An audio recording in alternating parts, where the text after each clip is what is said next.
Hello friends, welcome to indiansharetips.com। और आज हम एक इंटरेस्टिंग टॉपिक ले रहे हैं कि प्रॉपर्टी को खरीदते समय आपने क्या देखना है, और हम आपको एक श्योर तरीका बताने वाले हैं जिससे कि आप प्रॉपर्टी को कम दाम में कैसे बाय कर सकते हैं। तो अंत तक ज़रूर देखिएगा, क्योंकि ये वाला वीडियो आपको कम से कम 10-20 लाख रुपए तो आपके बचा ही सकता है। और लाइक शेयर सब्सक्राइब करना ना भूलिएगा, क्योंकि हम प्रॉपर्टी रिलेटेड और स्टॉक मार्केट रिलेटेड और भी बहुत सारे वीडियोस लाते रहेंगे।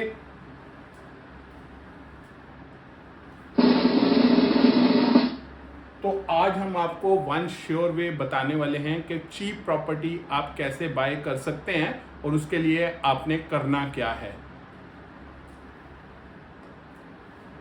तो चीप प्रॉपर्टी का एक तरीका है, ऑक्शन में जाने वाली प्रॉपर्टी को आप खरीद सकते हैं। जनरली ऑक्शन में वो प्रॉपर्टीज जाती हैं जहां पे लोन डिफॉल्ट हो गया, या दूसरी पार्टी जिस खरीदार को कोई और कारण से वो प्रॉपर्टी को अब खरीदना नहीं चाहता, रखना नहीं चाहता और लोन डिफॉल्ट पे चला गया है, जिसके कारण बैंक उस प्रॉपर्टी को ऑक्शन करके नया बायर ढूंढ करके अपने कैपिटल को रिकवर कर सकता है।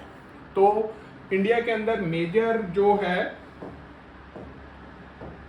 एसबीआई चीप ऑक्शन करता है, बैंक ऑफ बड़ौदा, पीएनबी और कैनरा बैंक। तो बेसिकली ये 4 बैंक्स हैं जो कि बड़े बैंक्स हैं जिनमें ऑक्शन होता है। और आप बाकी बैंक से भी चेक करते रह सकते हैं, क्योंकि हर बैंक लोन देता है और उनके डिफॉल्ट्स होते रहते हैं। तो इनका पब्लिकेशन न्यूज़पेपर्स के अंदर भी आता है, जिसके कारण आप उसको फर्दर फॉलो अप कर सकते हैं कि कहाँ पे आपको चीप प्रॉपर्टी मिल सकती है।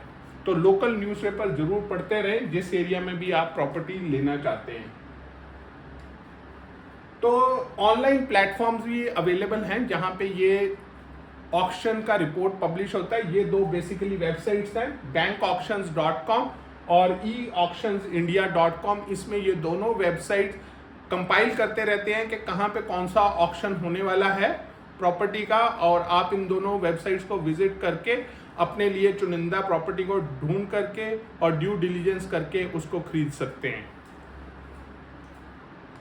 अब हम आपको बताते हैं कि आपको डिलीजेंस करते समय किन 5 चीज़ों का आपको ध्यान रखना है, जिनके ऊपर हम 1 बाय 1 आगे और भी फर्दर डिस्कस करेंगे, so that you are not taken for a ride जब आप एक प्रॉपर्टी खरीद रहे हैं। क्योंकि ज़िंदगी में इंसान प्रॉपर्टी अपनी पूरी जमा पूंजी लगा देता है। तो इसीलिए जब आप प्रॉपर्टी खरीद रहे हैं तो आपने उसमें हमेशा ये देखना है कि उसका टाइटल और ओनरशिप क्लियर होना चाहिए।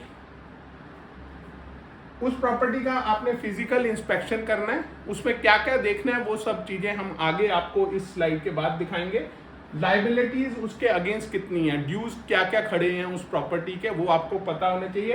रूल्स एंड गाइडलाइंस ऑक्शन के क्या हैं वो आपको पता होने चाहिए। और लास्टली आपको पता होना चाहिए कि आपको फाइनेंस कैसे करने वाले हैं उस प्रॉपर्टी को खरीदने के लिए। तो सबसे पहले हम टाइटल ओनरशिप की बात करते हैं। तो आपने ये देखना है कि क्या सेलर के पास लीगल राइट है उस प्रॉपर्टी को बेचने का। अगर सेलर के पास लीगल राइट है तभी आप इस प्रॉपर्टी के अंदर घुसे। अगर आपको उसमें दिखता है कि कोई कोर्ट केस चल रहा है या कोई और उसमें पंगा पड़ा हुआ है, तो आपने ऐसी प्रॉपर्टी से दूर से ही सलाम करके निकल जाना है। No outstanding dispute. कई बार होता है जो चालाक और शातिर खिलाड़ी होते हैं वो एक ही प्रॉपर्टी के अगेंस्ट हो सकता है कि 2-3 जगह से भी लोन ले लें। आजकल इसका होने का चांस कम है, क्योंकि आजकल डाटा शेयर होता है, पर चालाक खिलाड़ी एनबीएफसी प्लेयर से भी लोन ले सकता है और उसी प्रॉपर्टी के अगेंस्ट हो सकता है कि वो बड़े बैंक से पहले ही लोन ले रखा हो। अब वो कैसे करेगा, क्या करेगा, उसमें हम नहीं डेलिब्रेशन में जाएंगे, पर ये वाली चीज़ आपने बैंक से कंफर्म कर लेनी है कि इसके ऊपर और कोई डिस्प्यूट नहीं है, इस प्रॉपर्टी पे इसके ऊपर कोई लोन और खड़ा नहीं है, ताकि ये क्लियर हो जाए कि जब आप वो प्रॉपर्टी खरीद लें तो वो इनकम्बरेंस फ्री होना चाहिए, ताकि प्रॉपर्टी खरीदने के बाद आपके पीछे और कोई खरीदार ना आके खड़ा हो जाए कि ये इस भाईजान ने तो ये वाला प्रॉपर्टी हमें पहले बेचा हुआ, आप कहाँ से खरीद रहे हो। फिजिकल इंस्पेक्शन प्रॉपर्टी का करना बहुत ज़रूरी है कि वो गुड कंडीशन में होना चाहिए। अगर उसमें कोई स्ट्रक्चरल डिफेक्ट है तो उसमें आपने नहीं पढ़ना। स्ट्रक्चरल डिफेक्ट में क्या होता है कि जब कोई प्रॉपर्टी काफ़ी साल तक खड़ी रहती है तो कई बार पानी खड़ा होने की वजह से प्रॉपर्टी एक साइड पे टिल्ट कर जाती है, क्योंकि जब कोई प्रॉपर्टी का रख रखाव नहीं कर रहा, खड़ी हुई है प्रॉपर्टी, और जब किसी ने बेचने का मन बना लिया हो तो वो उसमें और पैसे डालना नहीं चाहता, क्योंकि वो समझता है कि this is putting good money behind the bad money, तो उसमें ज़्यादा पैसे और लगाता नहीं है। इस कारण से उसमें स्ट्रक्चरल डिफेक्ट होने के काफ़ी चांसेस हो जाते हैं। आप अपने घर में अगर रहते हैं तो कहीं भी पानी जरा सा खड़ा हो तो आप इमीडिएटली उसकी सफाई करते हैं, पर अगर कोई प्रॉपर्टी जिसका कोई ध्यान नहीं रख रहा, वहाँ पे पानी खड़ा है तो खड़ा ही है, मच्छर इकट्ठे हो रहे हैं तो हो रहे हैं, कोई देखभाल करने वाला नहीं है, उसके कारण उसका स्ट्रक्चरल डिफेक्ट आ जाता है। इसलिए जब आपने मन बना लिया तो उस प्रॉपर्टी का इवैल्यूएशन एक बार इंजीनियर को ले जा करके ज़रूर करवा लें, और उस इंजीनियर का आप इवैल्यूएशन से आपको ये भी पता चल जाएगा कि इसके अंदर कोई कॉस्टली रिपेयर तो नहीं होने वाला। आपने वही प्रॉपर्टी बेसिकली लेना है जो अच्छी हालत में हो, कि रंगाई पुताई किया और आप उसके अंदर सीधा मूव करने वाले बन सकें। आजकल कंस्ट्रक्शन करवाना काफ़ी महंगा हो रखा है और आपको नया मकान बनाना ज़्यादा आसान होगा, बशर्ते किसी स्ट्रक्चरल डिफेक्ट को रिपेयर करना काफ़ी मुश्किल होता है, क्योंकि उसमें काफ़ी तोड़फोड़ होती है और वो काफ़ी महंगा भी आपको पड़ सकता है।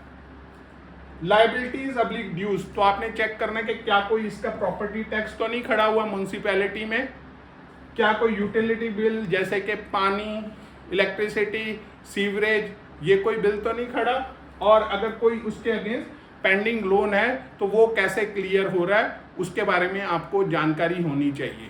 तो इसीलिए ड्यू डिलीजेंस बहुत ही ज़रूरी है। उसके लिए अगर आपको ज़रूरत पड़े, जब आप लाखों या करोड़ों की प्रॉपर्टी ले रहे हैं तो एक लॉयर और एक इंजीनियर को हायर करके उनको पेमेंट देने में कोई हर्ज नहीं है।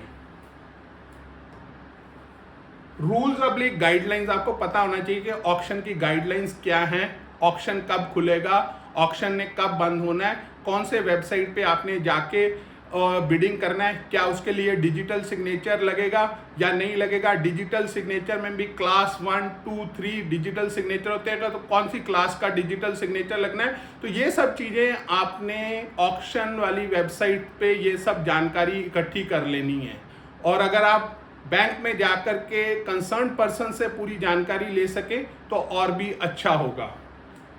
बिडिंग प्रोसेस का टाइमलाइन आपको क्लियर होना चाहिए कि मैंने इस दिन को बिडिंग कर देना है, और बिडिंग का आपको लिमिट अपना पता होना चाहिए। ये नहीं कि ओवर एंजाइटी के अंदर आप आकर के ओवर एक्सटेंड अपना बिडिंग लिमिट कर लें। ये हम डिस्कस फाइनेंसिस में भी करेंगे।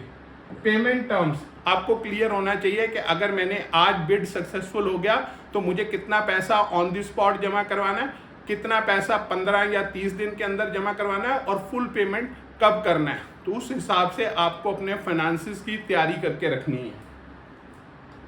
और लास्ट है फाइनेंस। तो अगर आपने मन बना लिया है ऑक्शन से प्रॉपर्टी लेने का, क्योंकि ये प्रॉपर्टीज आपको जनरली 10 to 20% डिस्काउंट पे मिल जाएंगी, तो उसके लिए आपको लोन प्री अप्रूवल लेकर के रखना चाहिए, ताकि जब समय आए कि आपने अब जमा करना है पैसा, तब आप उस समय ये नहीं सोच रहे हो कि मैं यार पैसा कहाँ से लाऊं, क्योंकि अगर आप नहीं करेंगे तो आपका जो शुरू में अर्नेस्ट मनी बिड करने के लिए आपने डिपॉजिट किया, हो सकता है वो डूब जाए। तो इसीलिए पूरी तैयारी करिए, अपना लोन अप्रूवल पहले ही लेकर के रखें, अपना बिडिंग लिमिट जान करके रखें। ये नहीं होना चाहिए कि आपको लगे अरे ये प्रॉपर्टी तो बहुत अच्छी है, मैं ये 90 लाख की है, इसकी जगह मैं 1 करोड़ 10 लाख कर देता हूँ ताकि कोई और ना ले जाए।